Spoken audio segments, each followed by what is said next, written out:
the Gregg Museum opened its doors for the first time in a permanent location in August 2017, the exhibitions and gallery space were the main attraction. But anyone who has visited the Gregg ever since can also enjoy the beautiful landscape tucked behind the museum in the historic Chancellor's Residence outdoor space. The garden was designed and planted by NC State's landscape design students in the Department of Horticultural Science, led by Associate Professor Anne Spafford. Anne, thank you for joining us today. Can you tell us exactly what a pollinator garden is, and was it always a plan to create a pollinator garden in this space? So a pollinator garden is a space that supports our pollinator friends, both in terms of providing pollen and nectar, but also nesting space, which can be in the crevices of some plants, but more commonly in the ground, just in bare earth, and also providing other kinds of cover. The plan for this space actually was a pollinator garden. So when it was being renovated, Director Manley said, couldn't this space be something more than just a beautiful garden? Couldn't it be beautiful and have this other function? And so a pollinator fits. And so we decided to help him with that endeavor. And all the plantings that you see here are within the original historic structure of the garden, but it's now pollinator garden instead of just evergreens. Tell us, how did this project come to your attention for you and your landscape design students? So that's a great question. So we do a lot of landscape design projects that are high performing.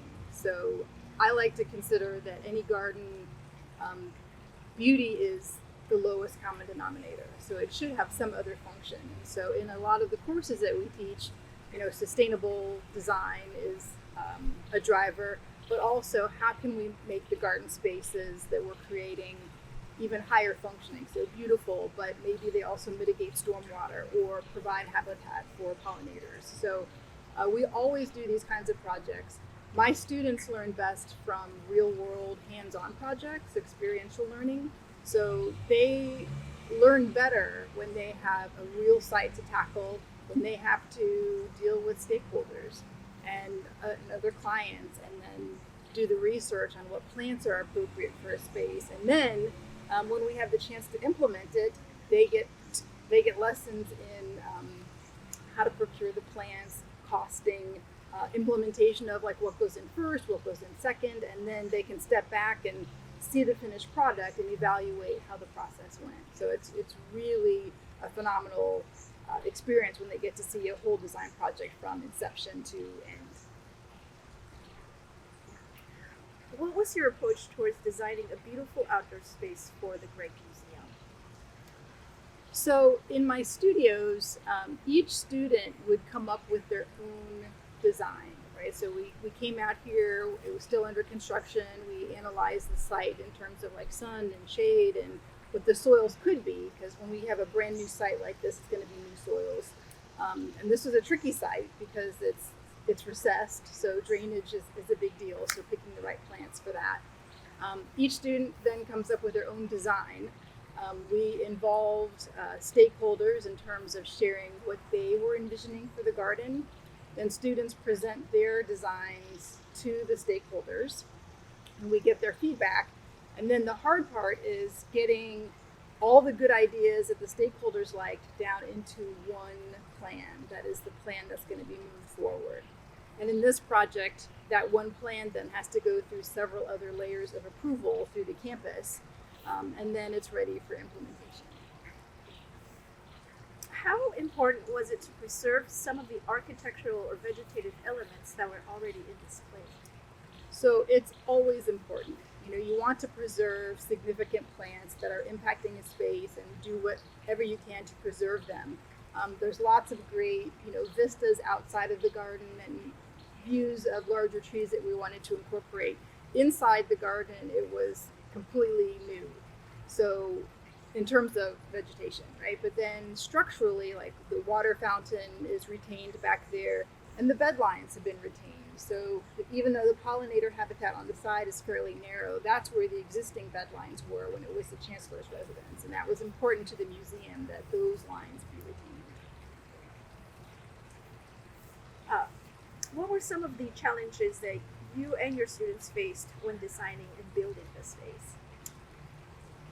So one of the largest challenges is after doing all the plant research, depending on the timing of the installation, finding the plants that have been spec'd for the time of installation. And that can be a little tricky. In this case, not all the plants were available, so plant substitutions were made.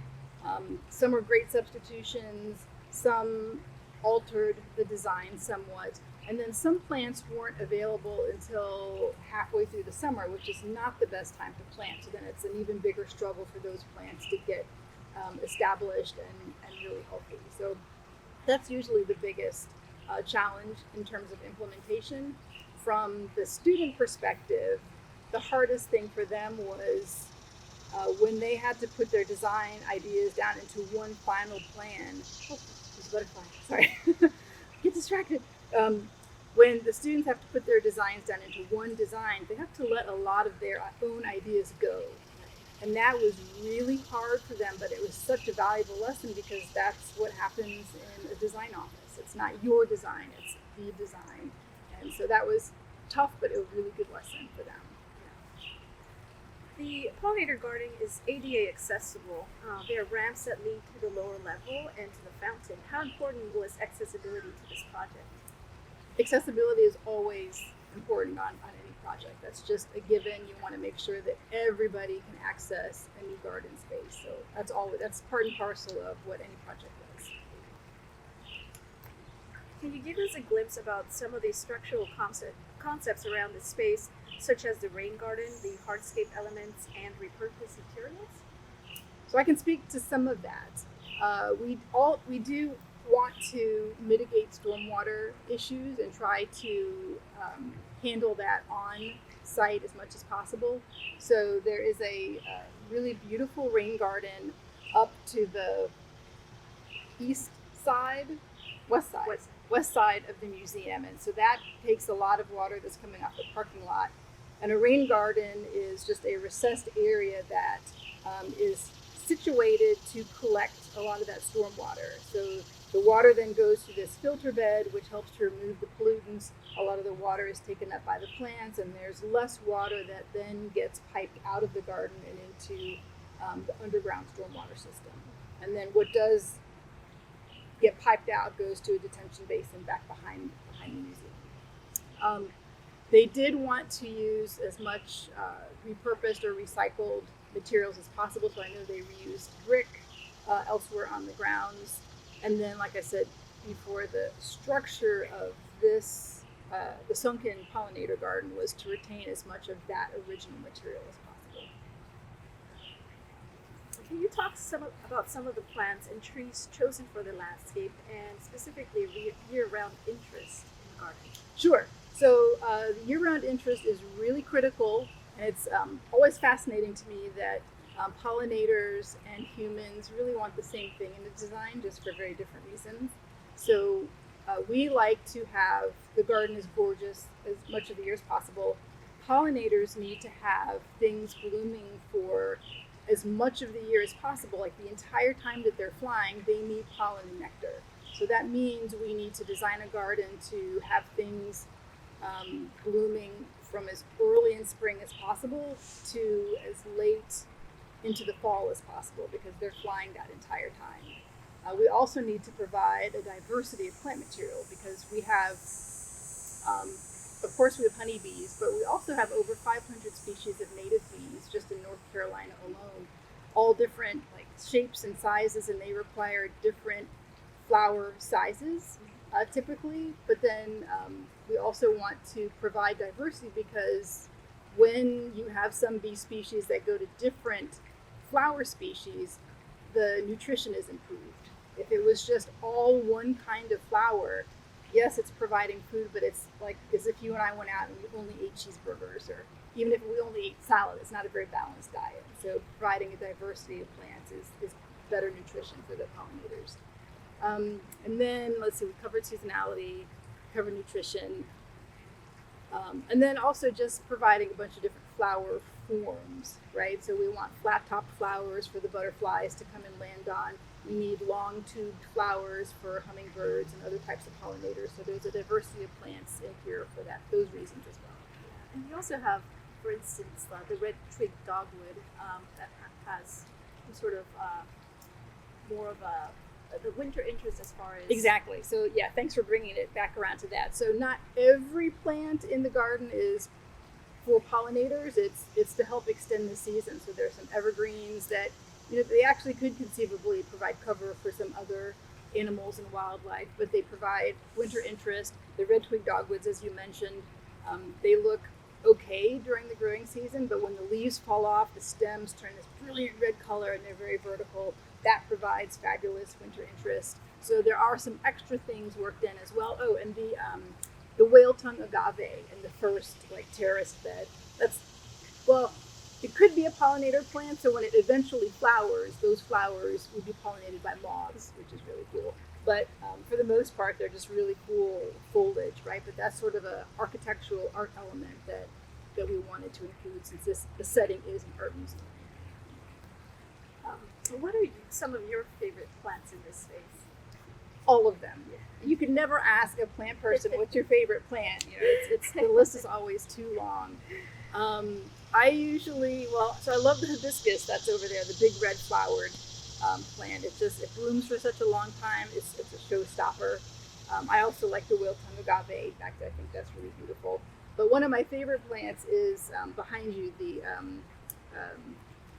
the baptisia, the false indigo. So it's the one with the little rounded leaves right now. So it flowered in the spring, and it has, I can't remember if that's a purple one or a yellow one.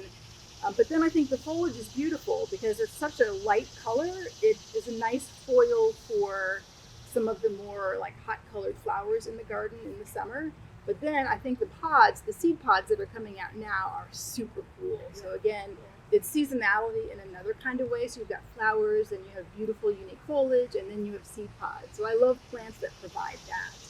So you have the purple beautyberry back here as well. Exactly, and what I love about the beautyberry is it hasn't even started to be showy, right? But you can see something coming on. So visitors to the garden know that they can keep coming back, and the garden will look different every time they visit. So, and that fruit is going to be outstanding, but in another probably 2 months or so. Yeah. And are there any tips that you can give those who may want to start their pollinator garden at home? Sure. So sun is usually best. The Gregg garden is also a little unique in that it's part sun. It'll be blazingly hot in full sun some parts of the day, but there's more shade than you think here because of the building, the new wing. But sun is usually best. All the plants that I've ever recommended and that my students use, they're generally really tough plants. You don't want to have to baby anything along. They're a mix of native and non-native plants. So research has shown that when it comes to pollen and nectar, bees don't really care if a plant is native or not. It's not like they're flying around with little passports in their pockets and they can't visit a plant. But the native plants are very important when it comes to the lower trophic levels, right? So providing host plants for larval insects or smaller insects that birds need to feed on. So it has to be a mix of native and non-native at the end of the day. Providing seasonality, again, is key, and I think that's one of the hardest things for homeowners and new students to design, to wrap their heads around, because you need to plan that out really carefully. So I like to do a visual chart, so have the months laid out, or at least spring, summer, fall, and winter, and just kind of shade in when a plant is blooming. So that way you can quickly look at this visual chart and say, oh my gosh, I hardly have anything for spring. I need to redo the design and make sure I pick some plants that are good for that season as well. Great. Thank you so much for being with us today. Thanks for having me. Thank you for providing all this wonderful information about the garden. My pleasure.